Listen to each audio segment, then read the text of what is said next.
జార్ఖండ్ అసెంబ్లీలో రేపు బలపరీక్ష జరగనుంది. ఇందుకోసం అన్ని ఏర్పాట్లు జరుగుతున్నాయి. దీంతో హైదరాబాద్ లియోనియో రిసార్ట్లో ఉన్న జేఎంఎం కాంగ్రెస్ కూటమి నేతలు రాష్ట్రానికి బయలుదేరారు. బేగంపేట ఎయిర్పోర్ట్ నుంచి ప్రత్యేక విమానంలో రాంచీ విమానాశ్రయానికి వెళ్లారు. ఇవాళ రాత్రికి అక్కడి హోటల్లోనే బస చేసి రేపు నేరుగా అసెంబ్లీకి వెళ్లనున్నారు.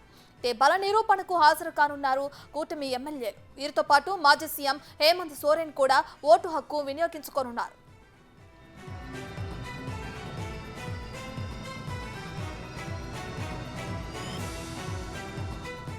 హేమంత్ సోరెన్ ఈడీ అధికారులు అరెస్టు చేయడంతో ఆ రాష్ట్ర తదుపరి సీఎంగా చంపై సోరెన్ ప్రమాణ స్వీకారం చేశారు. 10 రోజుల్లో అసెంబ్లీ బలాన్ని నిరూపించుకోవాలని గవర్నర్ ఆయనను ఆదేశించారు.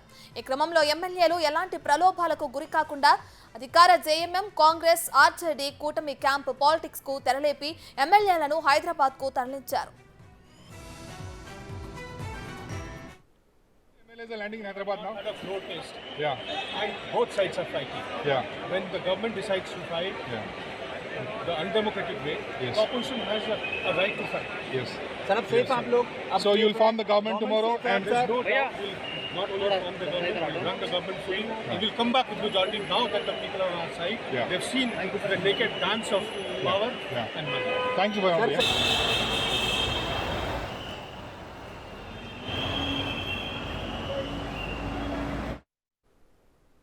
రైట్, ఇదే అంశానికి సంబంధించి మరింత సమాచారాన్ని మా ప్రతినిధి శివ అందిస్తారు. సో శివ, చెప్పండి, అటు రేపు జరగబోయే జార్ఖండ్ లో అసెంబ్లీలో జరగబోయే బలపరీక్షకు సంబంధించిన అప్డేట్స్ ఏంటి?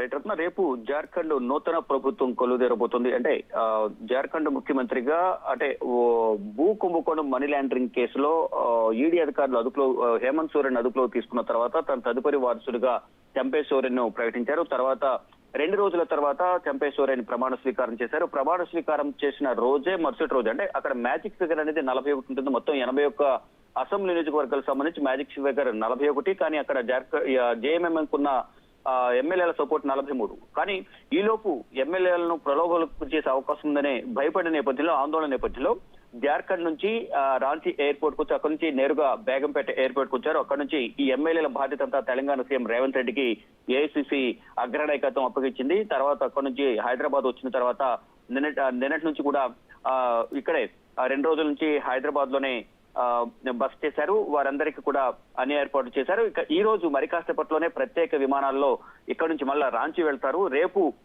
ఉదయం అసెంబ్లీలో బలపరీక్ష ఉండబోతోంది. అందరూ కూడా ఈ రోజు రాత్రికి బయలుదేరి రాంచీ చేరుకుని రాంచీలోనే అక్కడ బస్ చేసి రాంచీ నుంచి ఉదయం అక్కడ నేరుగా అసెంబ్లీకి వెళ్తారు. వెళ్ళి అక్కడ బలపరీక్షలో పాల్గొంటారు. ప్రతి ఒక్కరు ఎవరైతే 43 మంది ఎమ్మెల్యేలు వచ్చారో, ఇటు జేఎంఎం సంబంధించి కానీ కాంగ్రెస్ సంబంధించిన ఎమ్మెల్యేలు, సిపిఐ, మరోవైపు ఆర్జేడీ, వీరందరి ఉమ్మడి కూటమితో సపోర్ట్ తోనే ఇండియా కూటమిగా ఏర్పడి అక్కడ ప్రభుత్వాన్ని ఏర్పాటు చేసింది. వారందరూ కూడా ఈ రోజు రాత్రికి బయలుదేరి రాంచీ చేరుకుని రాంచీ నుంచి నేరుగా అక్కడ హోటల్ బస్ చేసిన తర్వాత అసెంబ్లీకి వెళ్తారు. అసెంబ్లీకి వెళ్ళిన తర్వాత బలపరీక్ష ఉండబోతుంది.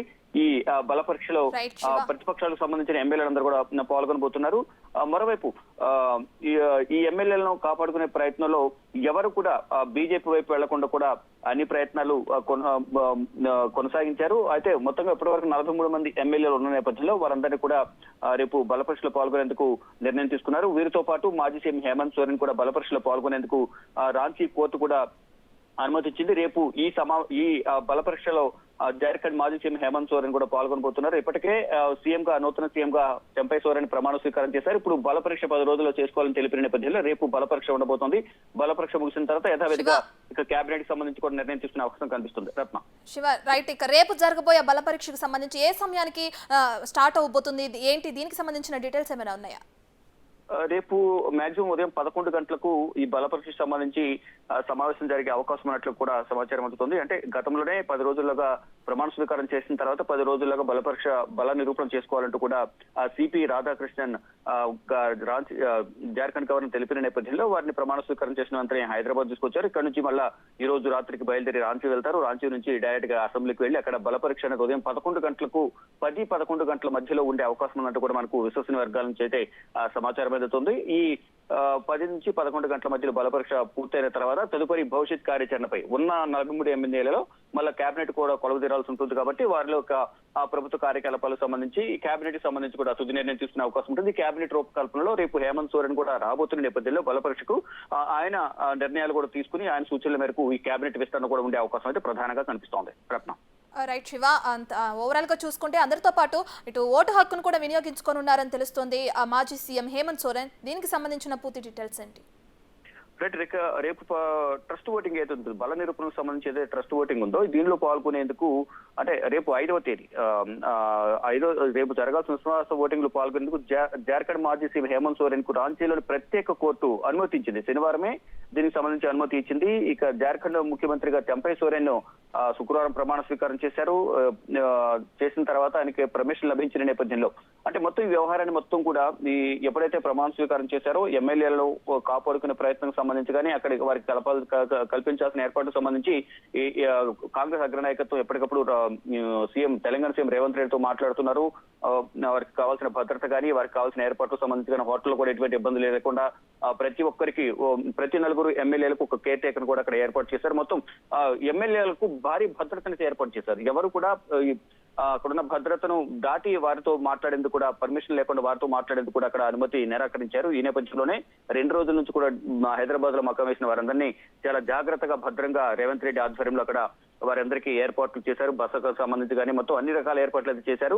ఇక ఎట్టకేలకు ఈ రోజు మరి కాసేపట్లో బేగంపేట ప్రత్యేక విమానాశ్రయం బేగంపేట నుంచి ప్రత్యేక విమానంలో రాంచీ చేరుకుంటారు. అక్కడే రాత్రి బస చేసి రేపు ఉదయం డైరెక్ట్ గా అక్కడ నుంచే బస్సులలో నేరుగా అసెంబ్లీకి తీసుకువెళ్తారు. అక్కడ బల పరీక్షలో పాల్గొనబోతున్నారు.